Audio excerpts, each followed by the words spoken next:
Na onda da crise econômica e do desemprego que assolava o país em 2017, o governo conseguiu aprovar mudanças na legislação do trabalho que reduziram proteções históricas ao trabalhador.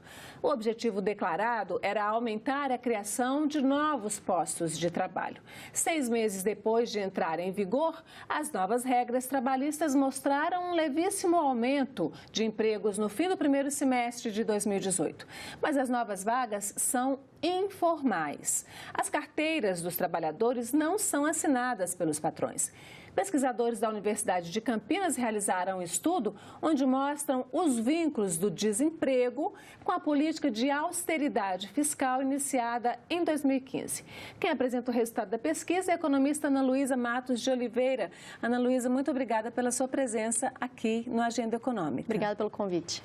Então, Ana Luísa, vamos começar aí. Essa política de austeridade fiscal, que é o governo reduzir os seus gastos ao mínimo, né? Gastar realmente o mínimo possível, se possível não gastar, vem sendo apresentada como uma forma de combater exatamente o desemprego por via dessa austeridade fiscal do governo, né? O que vocês estão dizendo é exatamente o contrário disso.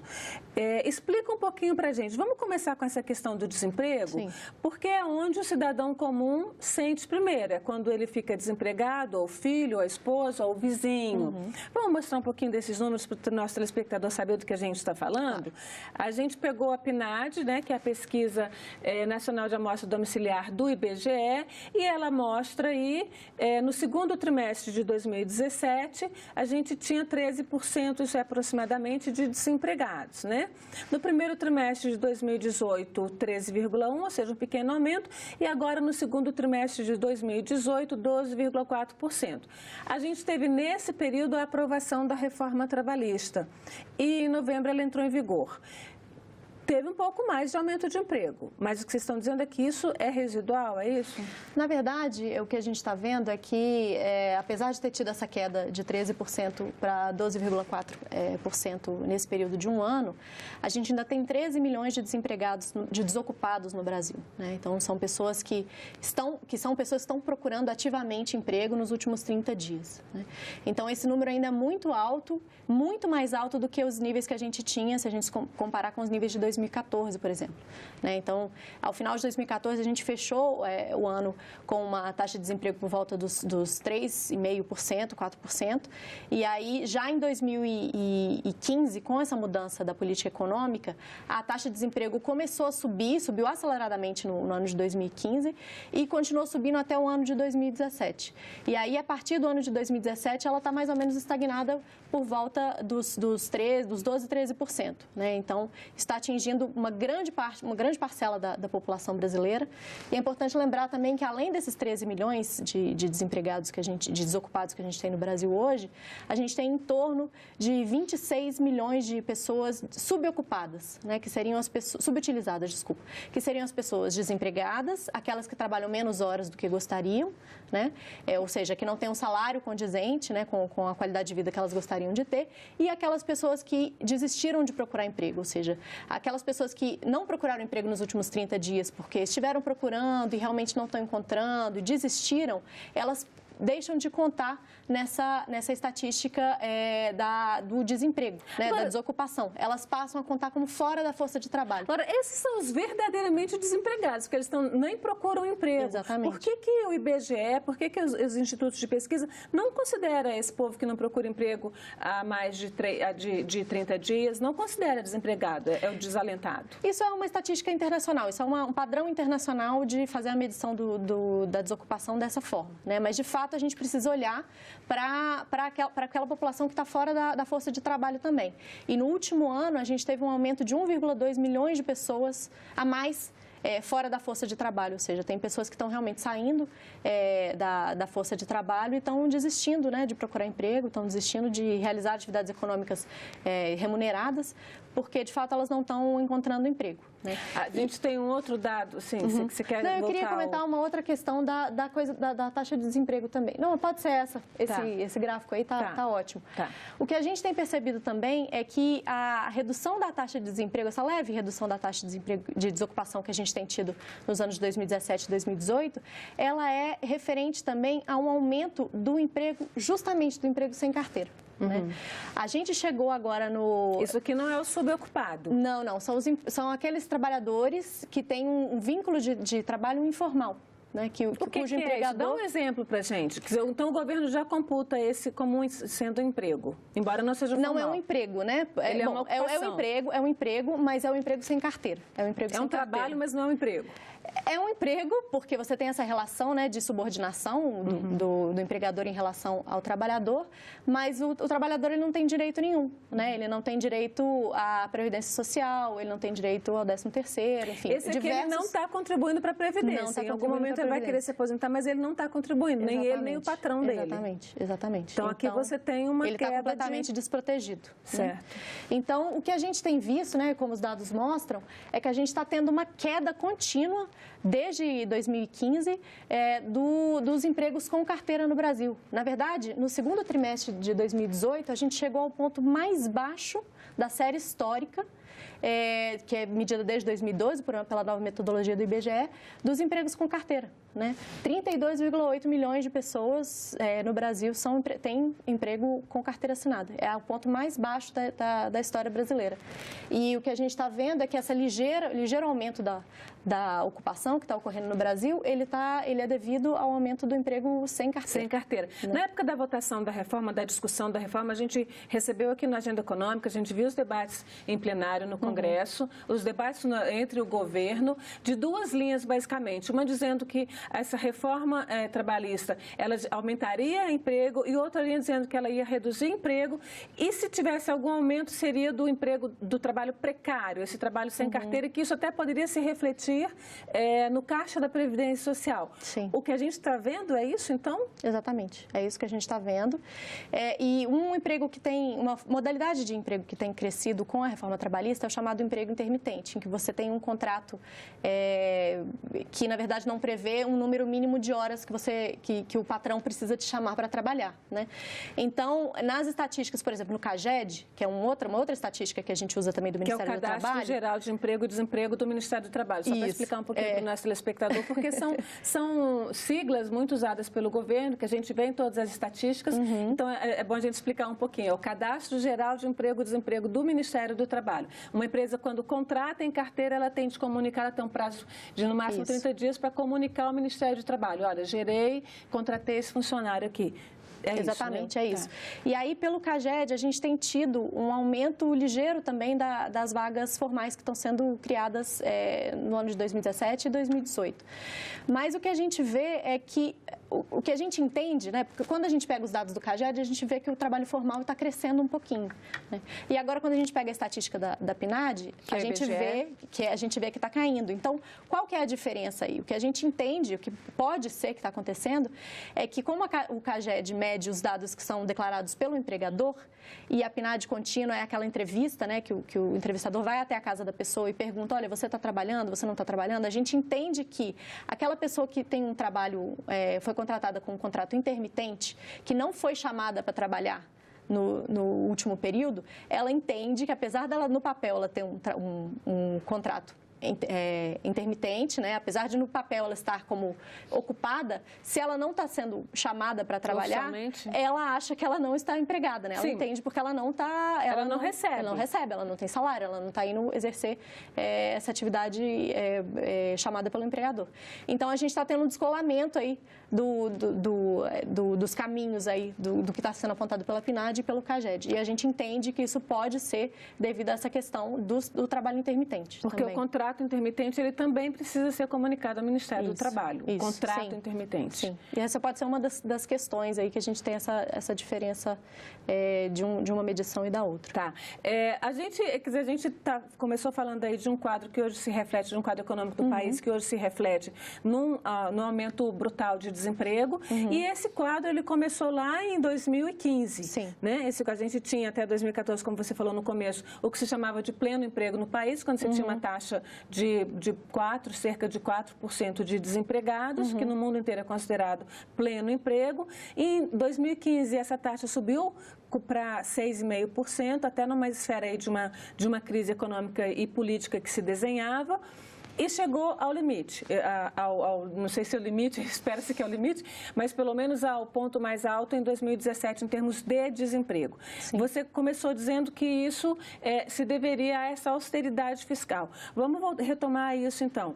A austeridade fiscal, ou seja, o governo arrochar, fechar os seus investimentos, do ponto de vista de vocês, é o que está fazendo com que essa crise se acirre? Então, a gente não tem saída para essa crise dentro da política de austeridade fiscal?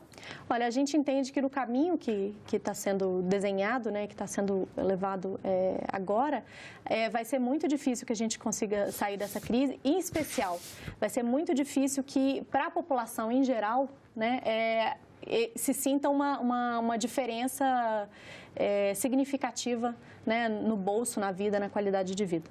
Porque o que a gente está vendo agora é um corte generalizado das políticas da saúde, na educação, na cultura, na moradia, né? E que está levando também, esse corte de gastos todo, está levando a que a taxa de desemprego também não caia, né? Então, esses 13 milhões de desocupados, ou esses 26 milhões de subutilizados, né, no Brasil, eles não estão vendo os frutos dessa política econômica, né, que está sendo adotada aí desde 2015. O grupo de pesquisa do qual você participa da Universidade de Campinas, ele está lançando um livro, né?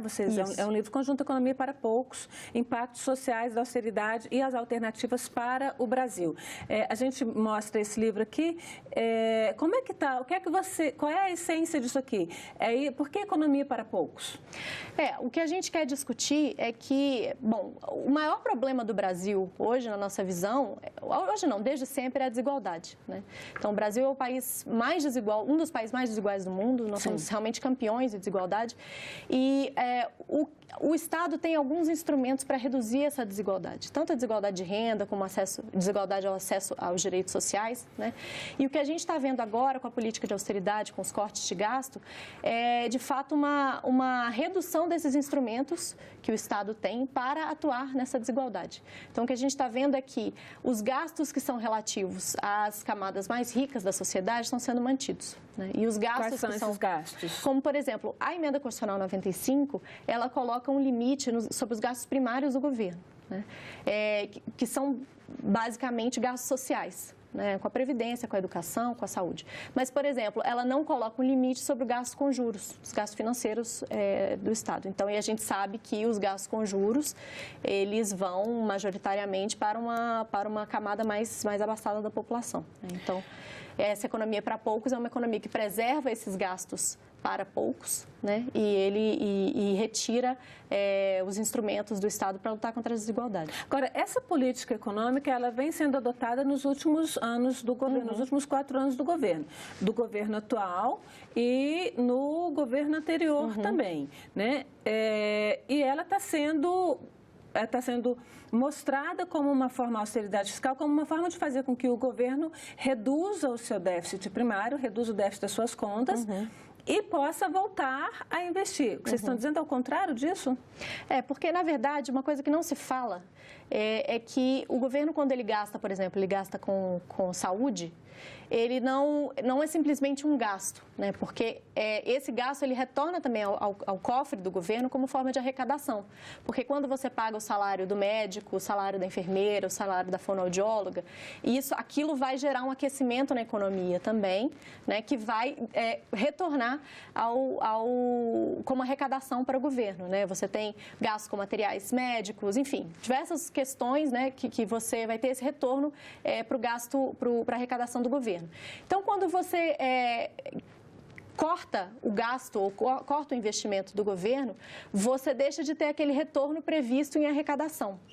Então, você corta o gasto e a arrecadação, na verdade, cai mais do que o corte do gasto. Então, você entra nesse ciclo vicioso que você precisa cortar mais e a arrecadação cai mais, você corta mais, a arrecadação cai mais. E aí o governo não investe e a população também não tem o fruto desse investimento.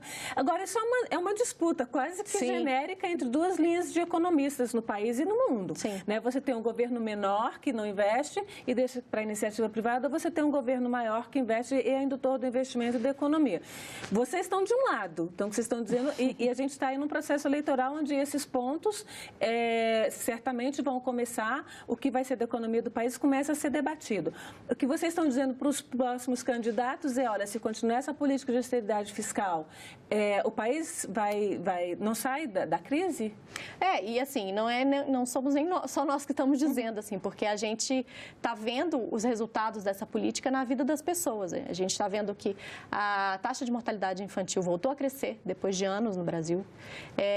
A cobertura de vacinas no Brasil está caindo, a gente está tendo problemas de doenças que eram erradicadas no Brasil estão voltando. A gente está tendo essa taxa de desemprego que não cai, né? 13 milhões de pessoas desocupadas hoje no Brasil. A gente está tendo risco de corte de bolsas como a da CAPES, né? Para o ano de 2019. Enfim, a gente está vendo diversos problemas, né? Que a população está vendo que é fruto dessa política. Agora, a política está mudando no mundo inteiro e o emprego também. Quando a gente fala, você também é pesquisadora da Flaxus, que é uma universidade, né, da América Latina, criada para estudar as questões da América Latina. O que a gente está vendo é que o emprego, como a gente conhecia, ele está mudando, né? Existe até um termo aí que é a uberização do emprego, né, que é exatamente as pessoas não terem esse emprego formal, de carteira assinada, trabalhar de acordo com a demanda da pessoa que precisa do trabalho. Como é que se junta essas duas coisas? Um momento de desemprego no país pela crise econômica, mas também uma mudança no que se vê como política de emprego no mundo de uma forma geral. Como é que vocês estão vendo isso na América Latina? A gente tem problema no México, a gente tem problemas um pouco também no México, não, na Argentina, nossa vizinha, no Chile, a gente tem problemas na Venezuela. Como é que vocês também, nesse intercâmbio com a América Latina, veem essa questão? Bom, primeiro a questão da chamada uberização. A gente, obviamente, né, o mercado de trabalho é super dinâmico e a cada ano vão se criando novas formas de relação de trabalho. E o que a gente entende é que é interessante que a gente tenha, né, novas formas de trabalho, mas o que a gente precisa garantir é que os trabalhadores continuem tendo alguns direitos básicos, né? O direito, como a gente estava discutindo antes, o direito a férias, o direito a 13º, o direito a ter acesso à previdência social, né? Então, a gente precisa construir conjuntamente, coletivamente, na sociedade brasileira e na América Latina, formas de se adaptar a essas novas formas de trabalho, mas de forma que o trabalhador não fique desprotegido quanto aos seus direitos mínimos, aos seus direitos básicos, né? Porque senão se coloca em uma situação de muita diferença, né?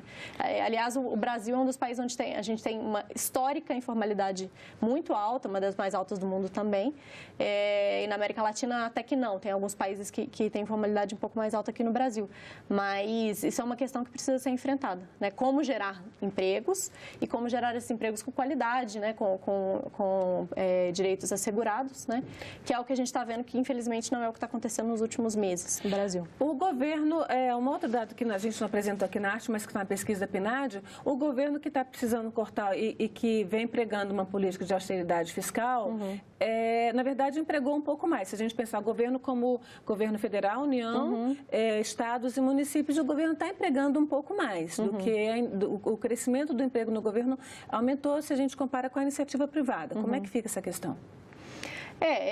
De fato, os dados da PNAD têm mostrado isso também, né? E o emprego público é considerado um emprego também de qualidade, né? Em sua maioria, justamente porque é um emprego que o trabalhador também tem mais direitos, né? Tem mais direitos assegurados, enfim. É um emprego muito melhor do que o emprego informal, do que o emprego sem carteira. Agora, o Brasil, comparado com outros países da Europa, né? Até da América do Norte, mais da Europa, a nossa fração de empregados públicos dentro do emprego geral ela é muito pequena. né? Então, em países como a França, né, o emprego é muito significativo e isso é bem interessante porque isso, bom, é um indicativo de um Estado maior também, em que o Estado tem mais instrumentos de política pública para atuar, né, em diversas áreas. E, bom, lá é bem mais significativo do que aqui no Brasil, né? Como é que fica essa questão, voltando à questão do arroxo nas contas públicas, né? Como é que vocês veem essa perspectiva? A gente tem um orçamento, uma lei de diretrizes orçamentárias recentemente aprovada, a gente tem um orçamento para 2019 entrando em discussão. O governo que vai assumir em 2019 vai assumir com um orçamento bastante enxuto, com corte de gastos, com um teto muito limitado e já com uma previsão de déficit primário alta. Como é que você vê esse começar de um novo governo numa situação de arroxo fiscal e já com uma previsão de déficit? Como é que você vê para o país esse quadro? Para o país vai ser uma questão complicada, né? Como a gente estava falando um pouquinho antes, a própria CAPES, né, que é das instituições que concede bolsas para pesquisa, né, no Brasil, também já está preocupada com esses diversos cortes que vão ocorrer em 2019 e como isso vai afetar a produção científica no Brasil, né? Isso é um exemplo na ponta do que está acontecendo em outras áreas do Brasil, né? Agora, a gente pode ter impactos muito mais fortes, né, na saúde, na educação, como eu coloquei antes também, esse aumento da mortalidade infantil, né? Se a gente não tiver uma reversão dessa política, ele pode continuar nos próximos anos. A gente tem também devido à política de preço da Petrobras, por exemplo, né, que também entra nessa questão da austeridade. O ajuste que está sendo feito no preço dos combustíveis e no preço, por exemplo, do gás de cozinha, está levando muitas pessoas também a cozinharem com etanol, a cozinharem com lenha. E isso está trazendo diversas pessoas, o aumento dos queimados, por exemplo, em várias regiões do Brasil. Então, a gente está vendo os impactos disso na ponta, né, para as pessoas. Agora, seguir esse limite da lei, da emenda constitucional do teto de gastos, ela implica no ano que vem que o governo não vai poder nem custear o próprio andamento da máquina pública, no entanto, vai pagar juros. Vocês estão nessa linha aí de como é que faz? Porque se o país disser assim, não, a gente não vai pagar esses juros desse tamanho, as grandes empresas avaliadoras dizem, esse país é um mau pagador, ele corre risco de quebrar, e a gente tem uma complexidade em termos de queda de bolsa de valores, questão relativa ao dólar, a própria integridade quase internacional do país sendo comprometida. Como é que se resolve? É quase um dilema isso aí. Na verdade, eu não estou defendendo aqui calote, a dívida, nem nada disso. O que eu estou dizendo é que as taxas de juros no Brasil são muito altas. São altíssimas se a gente pegar os padrões internacionais, mesmo se a gente pegar a taxa de juros real, né? Reduzir a inflação disso aí. Na verdade, o que a gente precisa construir como sociedade são mecanismos para reduzir essa taxa de juros tão alta, né, no longo prazo, né?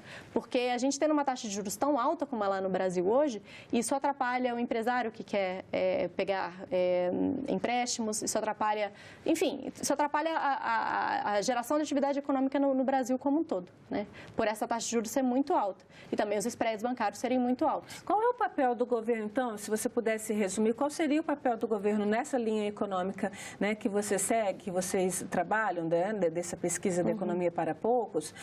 Qual seria o papel do governo nesse momento, pensando nesse momento como 2018, 2019, do governo na real resolução da crise econômica do país?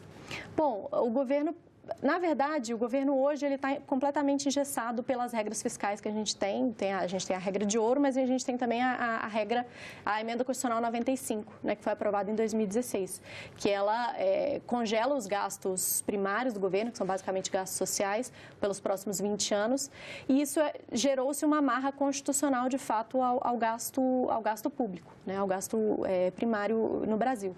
Então, a gente precisa debater esse tema com a sociedade e a gente precisa refazer o que foi feito, né, com essa emenda constitucional 95, porque ela engessa os gastos do governo de tal forma... ou desfazer? Desfazer. A gente pode refazer criar uma nova regra fiscal. Né? Isso está a se debater com a sociedade brasileira.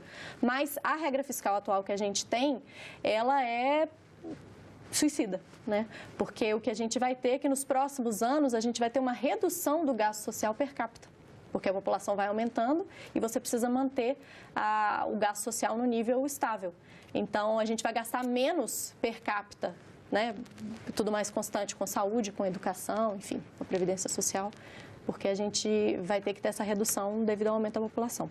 Né? Então, a gente precisa modificar esse regime fiscal hoje com a emenda constitucional 95. O que vocês entendem é que esse limite do teto, ele é inviável para o próximo governo. E não só para o próximo governo, mas para os próximos anos, né? E para o projeto de país que a gente quer, né? Porque tem algumas pessoas que até acham que esse projeto de país seria até viável, seria possível, mas se a gente tem uma redução tão grande dos gastos públicos em educação, em saúde, a gente vai precisar ter um aumento do gasto privado, né, com isso, porque as pessoas vão precisar ter acesso a esses direitos, né? Então, a gente pode ter uma ampliação da privatização desses direitos sociais também no Brasil. Né? Ana Luísa, muito obrigada pelos seus esclarecimentos, pelo seu ponto de vista aqui na Agenda Econômica. Obrigada. Bom, e agradeço também a você, telespectador, que nos acompanhou até aqui. Se quiser rever este programa ou indicar para alguém, acesse nossa página na internet, senado.leg.br/TV, ou o canal no YouTube, youtube.com/tvsenado. Mande seus comentários e sugestões pelo telefone 0800 61 2211 ou pelo e-mail agendaeconômica@senado.leg.br. Até a próxima agenda.